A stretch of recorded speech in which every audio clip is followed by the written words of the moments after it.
Welcome to my channel. দেখো আজকে ওশনোগ্রাফির mock test হয়েছে। ওশনোগ্রাফির ওশান ডিপোজিট অ্যান্ড রিসোর্সের উপর যে মক টেস্ট হয়েছে সেটা আমি তোমাদের সঙ্গে আলোচনা করব। কেমন প্রশ্ন হয়েছে, এই মক টেস্টে কেমন প্রশ্ন হয় এবং এই মক টেস্টের প্রশ্নগুলো কেমন ভাবে করা হয়েছে তোমরা একটু দেখে নাও এবং কত পাচ্ছ তোমরাও দেখে নাও, ঠিক আছে? তো তার আগে আমি একটু বলে রাখি এখানে যে মক টেস্ট হয় কেমনভাবে মক টেস্ট হয়।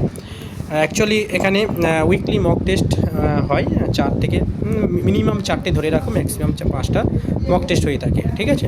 তো এখন যে মক টেস্টটা চলছে সেটা হচ্ছে ওশনোগ্রাফি হয়ে গেলে আমরা শুরু করব ক্লাইমেটোলজি। ওকে, তো ওশনোগ্রাফি যে ওশান ডিপোজিট এবং রিসোর্সের মক টেস্ট তোমরা এখানে তারিখ ওয়াইজ উল্লেখ করা রয়েছে কবে কোন মক টেস্ট আছে। তো এখানে দেখো 6 তারিখ, 7 তারিখ, 8, 10, 12, 13 তারিখ এরকম মক টেস্ট রয়েছে এবং মান্থলি ফিস কত এটা দেখে নাও। ওকে, এবং ক্লাস হয় এখানে মক টেস্ট ক্লাস এবং পিডিএফও দেওয়া হয়, তার জন্য আলাদা স্ট্রাকচার রয়েছে। তো যাই হোক এবার আমি শুরু করে দিই প্রশ্ন। ওকে, ফার্স্ট প্রশ্ন দেখো, সমুদ্রে যে কাদা বেশি পরিমাণ থাকে তাকে বলা হয় লাল কাদা। এটা ট্রু এবং ফলস। কী হবে সঠিক উত্তর? এটা উত্তর ভুল আছে, এর ফলস উত্তর আছে। সঠিক উত্তর কী হবে? সবথেকে বেশি পরিমাণে কাদা পাওয়া যায় নীল কাদা। ওকে, নীল কাদা সবথেকে বেশি পরিমাণে পাওয়া যায়। নেক্সট প্রশ্ন, গভীর সমুদ্রের তলদেশে বালি এবং কাদা মধ্যে শিকড় প্রথিত স্থায়ী বা অর্ধস্থায়ী প্রাণী বা উদ্ভিদকে কী বলা হয়? সঠিক উত্তর হবে বেনথস। ঠিক আছে, সঠিক উত্তর হবে কি? বেনথস। এখানে উত্তর করাই রয়েছে। নেক্সট, জোয়ার ভাটা শক্তি উৎপাদনে কোন দেশ প্রথম? দেখো, জোয়ার ভাটা শক্তি উৎপাদনে বর্তমানে ফ্রান্স হচ্ছে প্রথম স্থান অধিকার করেছে। Okay, next, burning of the sea বলা হয় কাকে?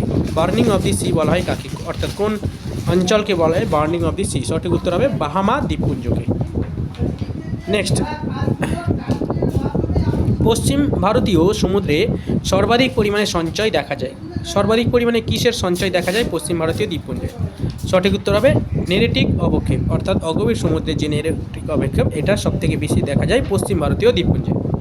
নেক্সট, ফ্লোরামিনি ফ্লোরা এবং অতি ক্ষুদ্র সামুদ্রিক কীটের দেহাবশেষ নিয়ে গঠিত যে অবক্ষেপ তাকে কি বলা হয়? তাকে বলা হয় গ্লোবিজারিনা সিন্ধগর্ত। ওকে, গ্লোবিজারিনা উচ। পরের প্রশ্ন, উষ্ণ ক্রান্তীয় সমুদ্রে পাওয়া যায়, অর্থাৎ উষ্ণ ক্রান্তীয় সমুদ্রে কী ধরনের অবক্ষেপ পাওয়া যায়? টেরোপড, গ্লোবিজারিনা, না হচ্ছে রেডিওল্যারিয়ান উচ? সঠিক উত্তর হবে রেডিওল্যারিয়ান উচ। ওকে, দেখো এখানে এক্সপ্লেনেশন রয়েছে যাদের কনফিউজ হচ্ছে। রেডিওল্যারিয়ান উচ কি? উষ্ণ গভীর সমুদ্রে প্রোটোজোয়া এবং রেডিওল্যারিয়ান প্রাণীর বা ফ্লোরামিনি ফ্লোরা কীট থেকে এক ধরনের বিশেষ ধরনের পিলেজিক অবক্ষেপ তৈরি হয় যেটাকে বলা হয় রেডিওল্যারিয়ান উচ। নেক্সট, কেল্প অরণ্য দেখা যায় কোথায়? দেখো, কেল্প অরণ্য প্রশান্ত মহাসাগরে দেখা যায়, অন্যান্য অরণ্যেও কিন্তু অন্যান্য সমুদ্রে অর্থাৎ আটলান্টিক ভারত মহাসাগরেও দেখা যায়। নেক্সট প্রশ্ন, পিলেজিক অঞ্চলের গভীরতার মধ্যে কোনটি সঠিক নয়? অর্থাৎ পিলেজিক যে অঞ্চল রয়েছে তো সেটা হচ্ছে কোনটা সঠিক নয়? দেখো এই 5টা পার্ট রয়েছে, যেমন হচ্ছে এপিপিলেজিক 200 মিটার গভীরতা, ঠিক আছে। মেসোপেলেজিক গভীরতা 200 থেকে 1000 মিটার রয়েছে। বেথোপেলেজিক 1000 থেকে 2000 মিটার আছে। হেট্রাপিলেজিক হবে না, হেট্রাপিলেজিক 6000 মিটারের বেশি হবে গভীরতা। ওকে, এটাই তাহলে ভুল উত্তর হয়ে গেছে। নেক্সট, কোন প্রকার পলিতে তেজস্ক্রিয় পদার্থের পরিমাণ সবথেকে বেশি থাকে বা সর্বাধিক মাত্রায় থাকে? সঠিক উত্তর হবে লাল পলি। ওকে, লাল পলিতে সবথেকে বেশি তেজস্ক্রিয় পদার্থের থাকে। এখানে এক্সপ্লেনেশান দেওয়া হয়েছে, দেখে নাও তোমরা, যে গভীর সমুদ্রে অ্যালুমিনিয়াম সিলিকেট শোধক বা অ্যালুমিনিয়াম অক্সাইড এবং লাল রঙের তৈলাক্ত নরম প্লাস্টিক জাতীয় সূক্ষ্ম অজৈব পদার্থ কাদার সঞ্চয়কে বলা হয় লাল পলি বা লিউটাইট বলা হয়। ওকে, লাল পলির অপর নাম লিউটাইট, মনে রাখবে। এটি গুরুত্বপূর্ণ পিলেজিক অবক্ষেপ, শুকিয়ে গেলে বাদামি এবং পাউডারের মতো দেখায়। 85.35% অ্যালুমিনিয়াম সিলিকেট এবং এত পরিমাণ নিয়ে গঠিত। যাই হোক, এবং এই পলিতে সবথেকে বেশি তেজস্ক্রিয় পদার্থ সঞ্চয় দেখা যায়। ক্লিয়ার? চলো নেক্সট, রেয়ার আর্থ উৎপাদনে কোন দেশ প্রথম? দেখো, চীন বর্তমানে রেয়ার আর্থ উৎপাদনে প্রথম। এছাড়াও ভারতেও রেয়ার আর্থ উৎপন্ন হয়, তবে বর্তমানে চীন প্রথম। নেক্সট, সামুদ্রিক জৈব অজৈব পদার্থ সমৃদ্ধ মহীঢাল সঞ্চয়কে কি বলা হয়? দেখো, জৈব অজৈব পদার্থ সেটা ইউপিএলজিকেও সঞ্চয় হয়, হেমিপিএলজিকেও সঞ্চয় হয়, কিন্তু এখানে বলা হয়েছে মহীঢাল। তো মহীঢাল যখনই বলবে এবং সেখানে জৈব অজৈব পদার্থের সঞ্চয় হয় যখনই বলবে, তখন সঠিক উত্তর হবে হেমিপিএলজি। ওকে, এখানে ডিটেলস ক্লিয়ার করে বলা আছে, দেখে নাও ইউপিএলজিক আর হেমিপিএলজিকটা কী। হেমিপিলেজিকটা কি? মহীঢাল বা মহীজাগানে 200 থেকে 250 মিটার গভীরতায় স্থলবিধৌত সূক্ষ্ম বিভিন্ন সামুদ্রিক জৈব অজৈব পদার্থের সঞ্চয়, মহীঢালের সঞ্চয় অবক্ষেপকে এই হেমিপিলেজিক বলে। ওকে, এখানে কিছু আংশিক স্থলবিধৌত এবং আংশিক সামুদ্রিক পদার্থের সঞ্চয় ঘটে। আচ্ছা, ইউপিলেজিকটা কি? ইউপিলেজিকটা দেখে নাও, ইউপিলেজিক হচ্ছে গভীর সমুদ্রের সঞ্চয় হয়। ওকে, কোথায় হয়? গভীর সমুদ্রে এই সঞ্চয়টা দেখা যায়। এখানে জৈব অজৈব পদার্থ থাকে এবং মহাজাগতিক পদার্থ থেকে যায় এখানে। এটা হচ্ছে ইউপিলেজিক সঞ্চয়। নেক্সট, গ্লোবিজারিনা, এই টেরোপড উচ এ ক্যালসিয়াম কার্বনেটের পরিমাণ কত? এখানে 80% ক্যালসিয়াম কার্বনেট থাকে, কখনো বইয়ে পাবে 90%, তবে অ্যাভারেজ 80%। ডাটাগুলো একটু চেঞ্জ থাকে, একটু দেখে নিতে হবে, বিভিন্ন বইতে বিভিন্ন পাবে। নেক্সট, প্লেজার অবক্ষেপ কোনটি নয় এর মধ্যে? দেখো, সবই প্লেজার অবক্ষেপ।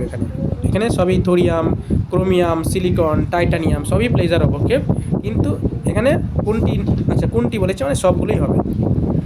নেক্সট, অর্থনৈতিক বলে এক্সক্লুসিভ ইকোনমিক জোনের বিস্তার কত? এক্সক্লুসিভ ইকোনমিক জোনের বিস্তার কত? 370 কিমি। ওকে, 370 কিমি, এটা প্রত্যেকেই জানো। নেক্সট, কুমেরু মহাসাগরে ড্যাশ সিন্ধুকর্তের সর্বাধিক সঞ্চয় আছে? টেরোপড ডায়াটাম সিন্ধুকর্তের সবথেকে বেশি সঞ্চয় রয়েছে কুমেরু মহাসাগরে। দেখো, ডায়াটাম সিন্ধুকর্তটা কি? ডায়াটাম সিন্ধুকর্ত হচ্ছে তোমাদের সাধারণত শীতল এবং গভীর সমুদ্রে এক ধরনের সূক্ষ্মাতিসূক্ষ্ম উদ্ভিদ দেহাবশেষ নিয়ে এই পিলেজিক অবক্ষেপ গঠিত, এবং কুমেরু মহাসাগরে এই ডায়াটাম সিন্ধুকর্ত সবথেকে বেশি পাওয়া যায়। ঠিক আছে, তো এই হলো 20টা প্রশ্ন, গতকালের মক টেস্টের প্রশ্ন। আচ্ছা, আরও আছে নিচে, এই তো 18টা, হ্যাঁ 16টা হয়েছে। নেক্সট দেখো, 18 নম্বর প্রশ্নটা দেখে নাও। ভারতের ocean thermal energy conservation ওটেক plant কোথায় আছে? অফসাইড তেরুচিন্দুর, মানে হচ্ছে এটা চেন্নাইয়ের কাছে অবস্থিত। এই তেরুচিন্দুর, এখানে ভারতের ওটেক প্ল্যান্ট অবস্থিত। নেক্সট প্রশ্ন, গভীর সমুদ্রে ভাসমান কম্বোজ শ্রেণীর শামুক জাতীয় প্রাণীর শামুক থেকে অর্থাৎ চুন জাতীয় যে পিলেজিক অবক্ষেপ সঞ্চিত হয় তাকে কি বলা হয়? তাকে টেরোপড সিন্ধুকর্ত বলা হয়। নেক্সট, সালফার সমৃদ্ধ ইভাপোরাইটের সঞ্চয় দেখা যায় কোথায়? সালফার সমৃদ্ধ ইভাপোরাইট সঞ্চয় দেখা যায় অগভীর সমুদ্রে। নেক্সট, ইউপিলেজিক অবক্ষেপ সম্পর্কে কোনটি ভুল আছে বলো? ইউপিলেজিক অবক্ষেপ, তো এখানে জৈব অবক্ষেপ এটা তো ঠিকই আছে, গভীর সমুদ্রের সমভূমি এবং সমভূমিতে এটা তৈরি হয়। সম্পূর্ণ সামুদ্রিক জৈব অজৈব পদার্থ মিলিত হয়ে এই ইউপিলেজিক তৈরি হয়, কিন্তু এর গভীরতাটা ঠিক নেই। এর গভীরতা এখানে আছে কত? 200 থেকে 1000 মিটার হবে, কিন্তু এটা 2000 থেকে হবে। ঠিক আছে, গভীর সমুদ্রে সঞ্চয় হয় ইউপিলেজিক অবক্ষেপ, এটাই ভুল। ঠিক আছে, তো এই হলো তোমাদের মোটামুটি 20টার মতো কোশ্চেন। তো এখানে মক টেস্টটা আবার কেমন হয় বলে দিচ্ছি। তো এখানে উইকলি এরকম রুটিন দেওয়া থাকে, প্রতিটা সাবজেক্টের ওপরে টপিক ওয়াইজ মক টেস্ট হয়। ঠিক আছে, প্রায় 4-5 দিন হয় সপ্তাহে। তো এখানে মান্থলি ফিস রয়েছে 150 টাকা। তোমরা যদি শুধু মক টেস্ট দিতে চাও 150 টাকা মান্থলি ফিস। ঠিক আছে, আর বাকিটা তোমরা এখানে দেখে নেবে। ঠিক আছে, যারা প্রিপারেশান নিতে চাও মক টেস্ট, এখানে অলরেডি এখানে 45 জন অ্যাডমিশন হয়ে গেছে, মাত্র 12 দিনে 45 জন অ্যাডমিশন হয়ে গেছে। ঠিক আছে, তো যারা অ্যাডমিশন নিতে চাইবেন অবশ্যই যোগাযোগ করবেন। আমি হোয়াটসঅ্যাপ নাম্বার এখানে রয়েছে, এখানে কন্ট্যাক্ট নাম্বার রয়েছে, একটু স্ক্রিনশট নিয়ে নেবেন এখান থেকে, এই নাম্বারে কন্ট্যাক্ট করবেন, অথবা ডেসক্রিপশানে হোয়াটসঅ্যাপ লিঙ্ক থাকবে, সেখানে অ্যাডমিশান হয়ে যাবেন। ওকে, চলো বাই। আর নেক্সট পার্ট পরের ভিডিওতে আনবো। ওকে, বাই।